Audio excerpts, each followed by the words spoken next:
자동차 산업은 늘 같은 방식으로 경쟁해 왔다고 믿어왔습니다. 더 빠른 엔진, 더 낮은 가격, 더 많은 광고 말이죠. 그런데 한 남자는 경쟁자를 이길 생각조차 하지 않았습니다. 오히려 그가 선택한 건 경쟁 자체를 무의미하게 만드는 일이었습니다. 일론 머스크는 왜 상대를 쓰러뜨리는 대신 게임의 규칙부터 바꿨을까요? 이 영상이 끝날 때쯤이면 자동차 산업이 왜 되돌릴 수 없는 길로 들어섰는지 보이실 겁니다. 이야기는 바로 여기서부터 시작됩니다. 일론 머스크는 이 당연한 공식을 처음부터 따르지 않았습니다. 그는 경쟁자를 직접 쓰러뜨리는 방식에 거의 관심이 없었습니다. 오히려 경쟁자와 싸우는 행위 자체를 비효율로 보았죠. 그래서 선택한 전략은 상대를 이기는 것이 아니라 게임판 자체를 바꾸는 일이었습니다. 이 점이 바로 많은 사람들이 간과했던 핵심입니다. 이제부터 그가 어떤 방식으로 규칙을 바꿨는지 하나씩 살펴보겠습니다.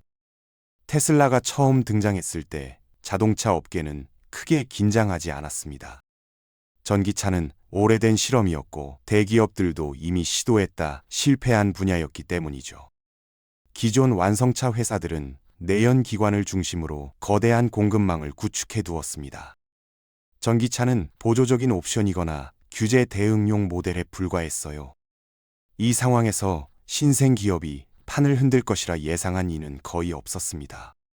문제는 일론 머스크가 자동차를 전혀 다른 관점으로 보기 시작했다는 점이었죠.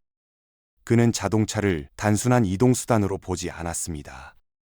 하드웨어 위에 소프트웨어가 얹힌 하나의 거대한 플랫폼으로 인식했습니다. 이 시점에서 기존 자동차 회사들과 사고방식이 완전히 갈라졌습니다. 전통 기업들은 여전히 엔진, 변속기, 차체 중심의 사고에 머물러 있었죠. 반면 머스크는 업데이트되고 진화하는 기계로 자동차를 정의했습니다. 이 차이가 이후 모든 결과를 바꾸게 됩니다. 기존 자동차 회사들은 신차를 출시하면 그 순간 제품이 완성된다고 여겼습니다. 출고 이후에는 거의 변하지 않는 것이 자동차의 상식이었죠. 오히려 리콜은 기업의 치명적인 약점으로 간주되었습니다. 그럼에도 머스크는 소프트웨어 업데이트를 자동차의 핵심 기능으로 삼았습니다. 차를 산 이후에도 성능이 바뀌고 기능이 추가되는 구조를 만든 것이죠. 이 순간 자동차의 규칙이 완전히 바뀌었습니다. 이 방식은 경쟁자에게 치명적이었습니다. 같은 시장에서 같은 기준으로 경쟁하는 것이 불가능해졌기 때문입니다. 비교 대상 자체가 사라졌다고 보는 편이 정확합니다.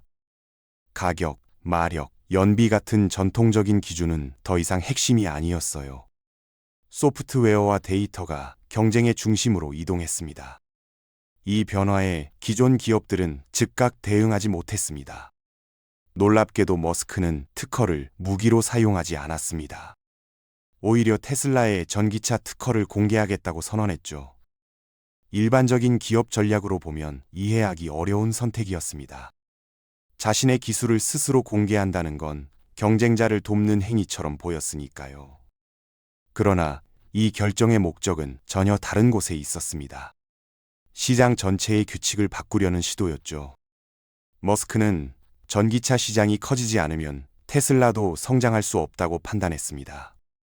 그래서 경쟁자를 줄이는 대신 플레이어 수를 늘리는 전략을 택했습니다. 시장이 커지면 인프라도 확장되고 소비자 인식도 빠르게 바뀝니다. 결국 가장 앞서 있는 테슬라가 최대 수혜자가 되는 구조였죠. 이 전략은 단기적 이익보다 장기적 지배를 선택한 결과였습니다. 이 지점에서 기존 기업들과 사고 수준이 달랐습니다. 한편 기존 완성차 기업들은 내부 갈등에 시달리고 있었습니다. 전기차는 기존 사업 구조를 스스로 무너뜨리는 선택이었기 때문입니다. 내연기관 부서, 부품 협력사, 노조 문제까지 얽혀 있었습니다.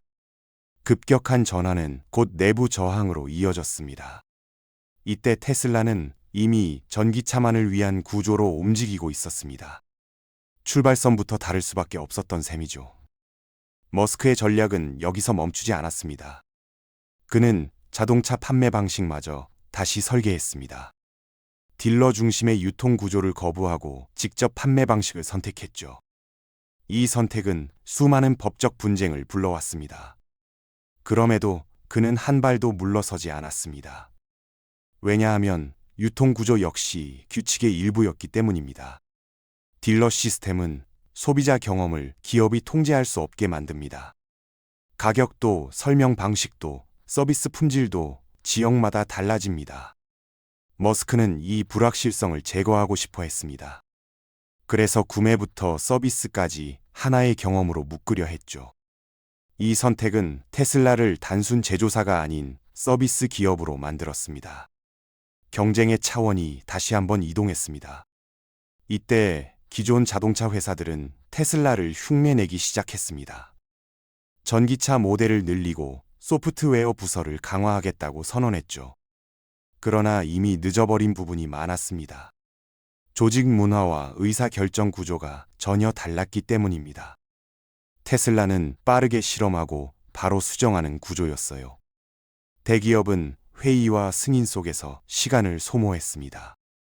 머스크는 실패를 두려워하지 않았습니다.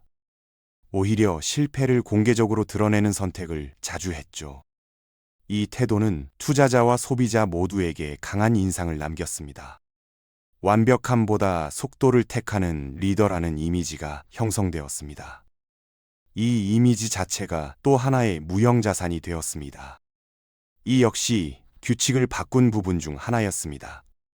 자동차 산업은 오랫동안 보수적인 이미지가 강했습니다. 안정성과 신뢰가 최우선 가치로 여겨졌기 때문입니다. 머스크는 이 인식을 정면으로 흔들었습니다. 자동차를 혁신과 도전의 상징으로 재정의했죠. 이 변화는 젊은 소비자층을 빠르게 끌어들였습니다. 브랜드의 의미가 완전히 달라진 순간이었습니다. 그럼에도 많은 사람들은 여전히 묻습니다. 이 모든 전략이 과연 의도된 것이었을까요? 아니면 운이 좋았던 결과일까요? 이 질문에 대한 답은 그의 다른 사업에서도 힌트를 얻을 수 있습니다. 스페이스X, 스타링크, 뉴럴링크 모두 비슷한 패턴을 보입니다. 경쟁보다 규칙을 바꾸는 선택 말이죠. 머스크는 기존 시장의 한계를 먼저 정의합니다. 그리고 그 한계를 만든 규칙이 무엇인지 집요하게 파고듭니다. 이후 경쟁자와 싸우는 대신 그 규칙을 무력화합니다. 이 과정에서 반발과 비난은 필연적으로 따라옵니다. 그럼에도 그는 멈추지 않습니다. 장기적으로 이기는 구조를 알고 있었기 때문이죠. 자동차 산업에서 그는 엔진 경쟁을 끝냈습니다. 성능 비교의 기준 자체를 바꿔버렸습니다. 가격 경쟁이 아닌 경험 경쟁으로 이동시켰습니다. 이 변화에 적응하지 못한 기업들은 뒤처질 수밖에 없었습니다. 누군가는 테슬라를 따라잡고 있다고 말합니다. 그러나 게임의 중심은 여전히 테슬라에 있습니다. 이 이야기는 단순히 한 기업의 성공담이 아닙니다.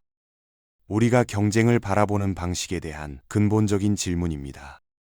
상대를 이기는 데 집중할 것인지 판을 바꿀 것인지에 대한 선택이죠. 머스크는 후자를 택했습니다. 그리고 그 선택은 자동차 산업 전체를 다시 쓰게 만들었습니다. 이 점이 바로 우리가 주목해야 할 핵심입니다. 앞으로도 누군가는 테슬라를 넘어설 수 있습니다. 그러나 그 방식은 기존의 경쟁 공식으로는 불가능할지도 모릅니다. 또 다른 규칙 파괴자가 등장해야만 가능한 일이겠죠. 이 사실이 시사하는 바는 분명합니다. 진짜 경쟁력은 기술이나 자본만이 아니라 관점에서 시작된다는 점입니다. 이 이야기가 지금도 계속 회자되는 이유입니다. 지금까지의 이야기가 흥미로우셨다면 이건 시작에 불과합니다. 보이지 않는 권력과 규칙을 바꾼 사람들의 이야기는 아직 많이 남아 있습니다. 앞으로도 이런 이야기들을 계속 받아보고 싶으시다면 구독 버튼을 눌러주시고 이 영상이 도움이 되셨다면 좋아요 한 번으로 의견을 남겨주시면 감사하겠습니다. 여러분의 반응 하나하나가 다음 이야기를 계속 이어가게 만드는 힘이 됩니다. 지금까지 시청해주셔서 진심으로 감사합니다. 다음 영상에서 뵙겠습니다.